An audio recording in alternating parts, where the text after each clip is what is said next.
Today I'm testing out this magnetic fence post phone clamp mount thingy. So these are the types of shots you can look forward to getting if you buy this little fence post clamp thing.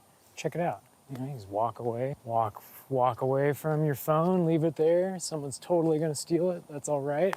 That's what I get for leaving my phone on a signpost in downtown Bend, next to this very not suspicious looking school bus converted into a camper van.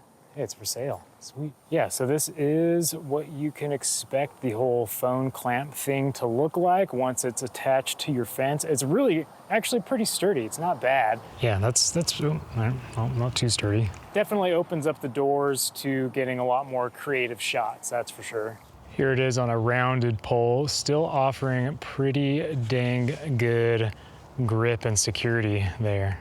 Let's see what else we can slap this puppy on. Sweet. Slap it on a dumpster, get some sick dumpster POV.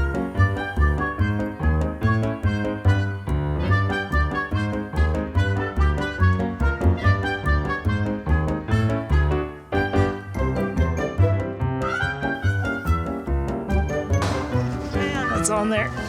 Yeah.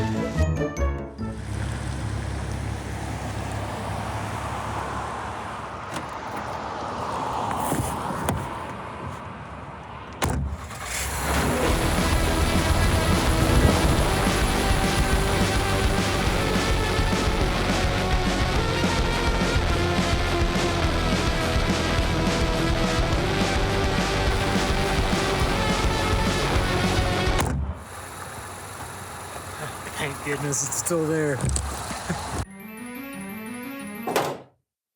As you can see, it's a pretty fun little piece of kit, right? I did that whole car sequence by, first I put it on the door and walked up to the car, and then I put it out on the fender looking at the tire, drove around a little bit. I stuck it on the hood of the car for the time lapse. And although it didn't like magnetically stick to the dashboard, I just sort of wedged it between the dashboard and the windshield and got that quick little shot there.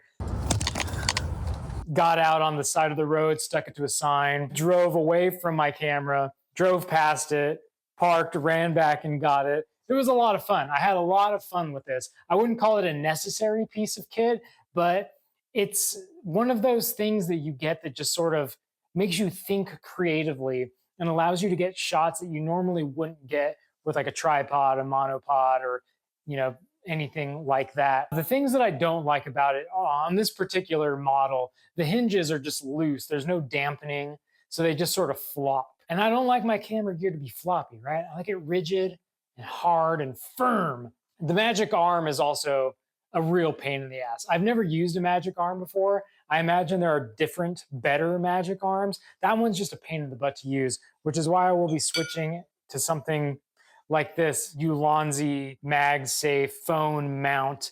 It's got a cold shoe on one end with a little 1/4 hole in there. And I don't have one with me, but you just get yourself a little 1/4 male to male. You stick it in there, replace the magic arm. Like this is gonna be way better than the magic arm. The other option I was thinking about is one of those like flexible, gooseneck type things. You know what I'm talking about? Get one of those.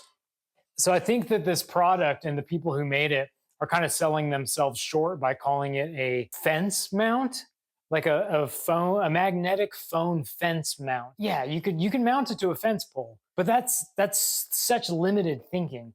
I mean, fence poles, street signs, dumpsters. Yeah, if you're like, I don't know, struggling to think of some like creative shots, or you're just like, you're in a rut, you're in a bit of a dry spell and you just don't really know what to film, you could pick one of these up and it just encourages you to come up with some creative, fun things to film.